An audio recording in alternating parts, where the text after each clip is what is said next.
One wise man once said that you shouldn't try to understand women, you should just love them. But how can you love them when money has become the top priority in their lives? According to statistics, cheating has become more common among women than men. Moreover, they don't consider it anything extraordinary.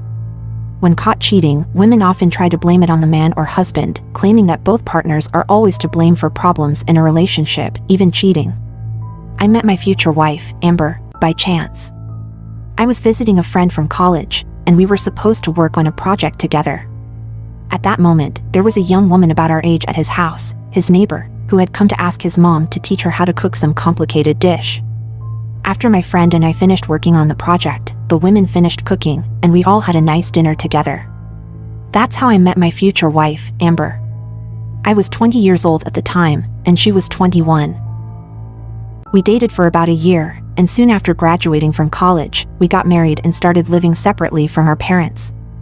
My parents gifted us my grandmother's apartment after she passed away a month after our wedding. It was tough in the beginning, since after the wedding, we were both looking for good jobs and had practically no money, but we somehow managed. I got a well-paid job that matched my skills and requirements, and my wife also started earning good money at her company. When we felt more stable in our married life, we started thinking about having kids. Amber dreamed of having two, a son and a daughter, but she was afraid that she wouldn't be able to have healthy children because of some health issues.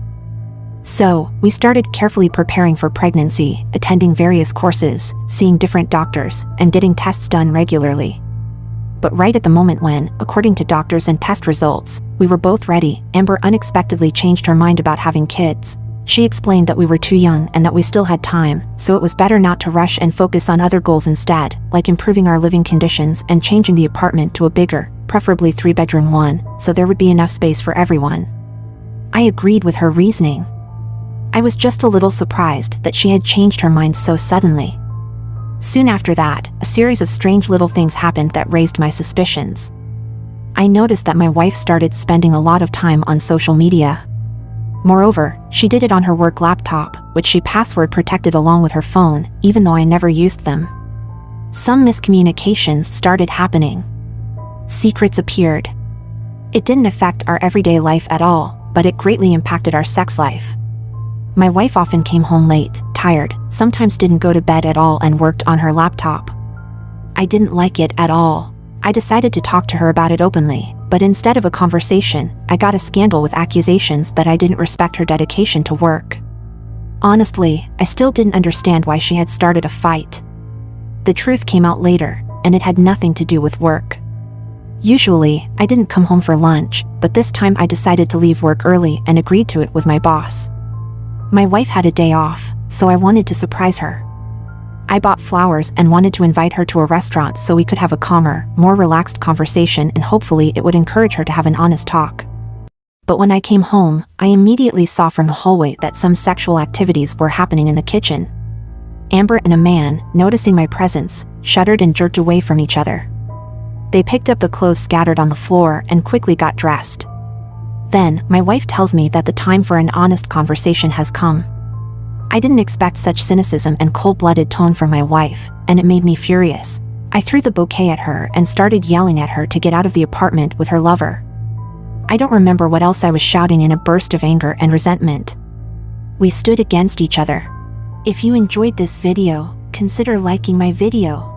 The man tried to say something and even calm me down, but I pushed his hand away and punched the stranger twice in the face. But Amber stood up for him and got between us. Turns out, my wife was going to leave me for this stranger and said I had no right to beat a citizen of a foreign state. That's when I started listening to his speech and noticed that the man spoke English poorly, with a strong accent. With great difficulty, he started saying that he had loved my wife for a long time and had come to take her with him to Spain. I looked at him appraisingly.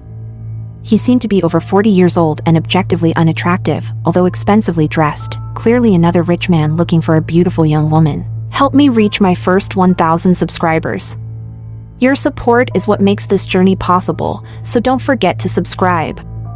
The puzzle in my head quickly came together. Once, when cleaning the apartment and putting away the clean clothes, I found a couple of books in her underwear drawer. One was an English-Spanish phrase book, the other completely in Spanish, and another one was a textbook for learning Spanish from scratch.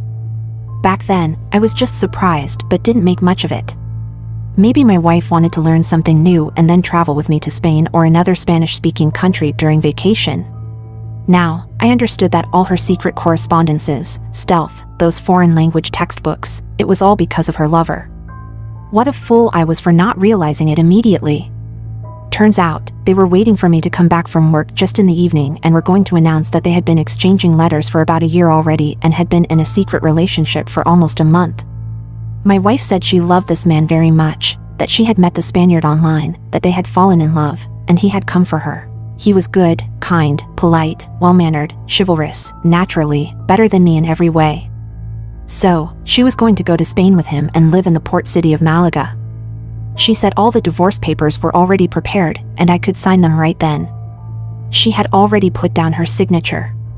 She had packed the belongings she needed for the first little while.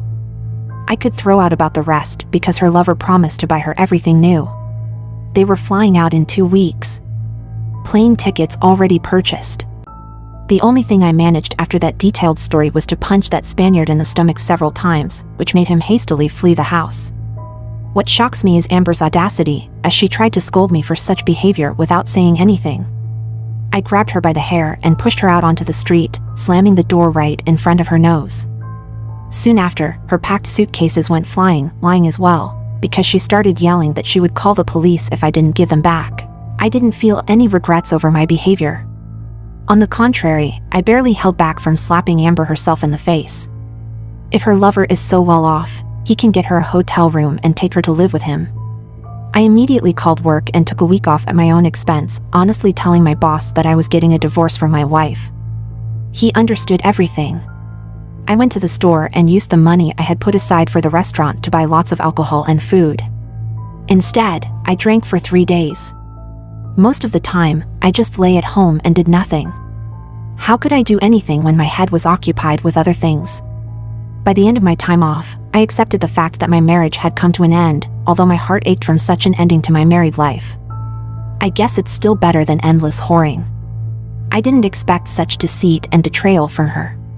My story should have ended there, but as they say, not everything is so fast and simple in life. 3 weeks passed since the moment I kicked out my wife and her lover. I came home from work, quickly ate dinner, and collapsed on the couch with a beer bottle, hoping to watch some TV. Then the doorbell rang. I opened the door. My wife was standing on the threshold of my house. She immediately said that we needed to talk, very, very seriously. "Well, come in," I said. "We can talk if we need to." How I gloated, I can't put it into words for you. Turns out, this Spaniard had his sights set on not just my wife. In America, aside from her, he had 7 other women. Naturally, he chose only one, and it wasn't my wife at all. He flew off to Spain on those same plane tickets, with a 19-year-old girl, while he robbed Amber, taking all her money, savings, and expensive jewelry. My wife returned to her mom's and lived with her for a whole week. While she lived there, she thought about me all week and remembered our life together.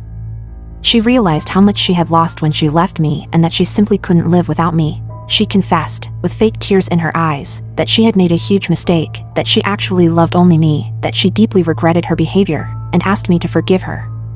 She understands that forgiveness won't come right away, but she is ready to work on herself and make every effort to fix her mistakes. That nothing like this will ever happen again. She wants to have kids with me and agrees to all the conditions I set. Of course, she was interested in whether I had signed the divorce papers or not. I said, "Okay, I'll think about it. Come see me in like 3 weeks." And that I had signed the papers, even though I actually hadn't. At that point, I said, "Then it's better she leaves now, because some girls were supposed to come over to my place." You should have seen her face when I mentioned other women. I didn't care that it was a lie.